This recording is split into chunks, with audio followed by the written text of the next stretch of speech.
now the time this Veterans Day with COVID-19 seemingly in retreat. Those who served in Vietnam, Korea, and World War II were once again able to fly to Washington, D.C. on an honor flight to recognize their service to the nation. We're so glad this is happening again. Honor Flight, it's an organization that flies veterans to our nation's capital to see the memorials that honor our service members. And CBS 12 News Madeline Montgomery and also photojournalist Branson Dillon were on that flight and are here now to share the experience. Maddie?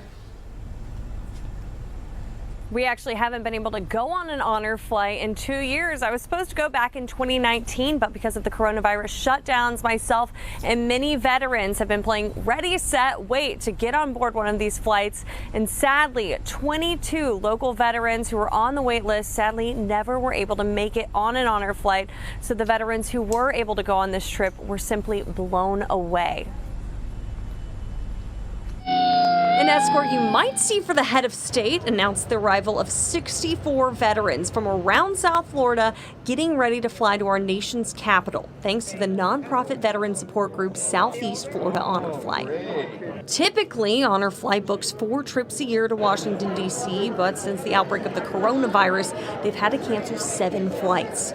Last spring, we spoke to Korean War veteran Dick Hochella, whose flight kept getting pushed back. It's been frustrating. But while Dick made it to D.C. today, Over 2 years waiting. I had my doubts, but it finally happened. 22 local veterans died waiting.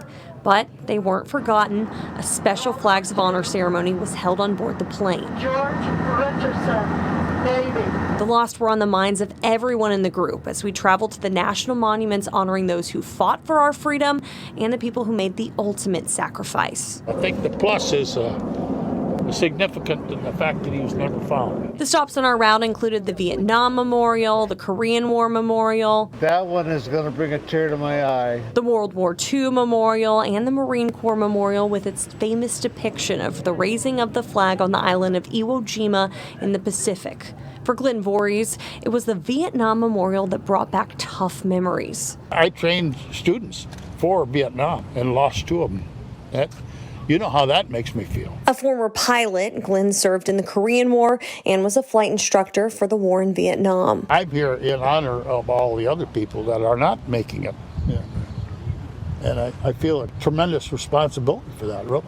For volunteers on the flight, hearing these stories and seeing these emotions are what makes being part of this organization so special. Most people will tell you it's the best day of their life or one of the best days of their life. And we've even had Vietnam veterans say they've been mad for 40 years and now all of a sudden it's gone, the anger is all gone, and that's what makes it worth it for us. Watching these veterans light up when they get around people that have similar interests and experiences as they do, it brings them back to life. And light up they do, with the camaraderie and memories affecting them in a way that they just didn't expect. This is such a thrilling experience. I had no idea what was ahead of me, and I'm just so happy. The tears that you feel coming are tears of joy and pride. Even though getting home is sometimes the hardest part of a trip, for this honor flight, it was the most heartwarming. Reminding these American heroes why they signed up in the first place. We give our allegiance because we believe, and we believe not only in the present but in the future. Freedom is still alive, and it's well, and it lives in the USA. Exciting that's happening today is 2 of the pilots who were on our honor flight are actually going to be flying over the Stewart Veterans Parade. That starts at 10 a.m. and it's actually Glenn Voorhees, the pilot that we interviewed in that story that just aired. Matt and Ashley.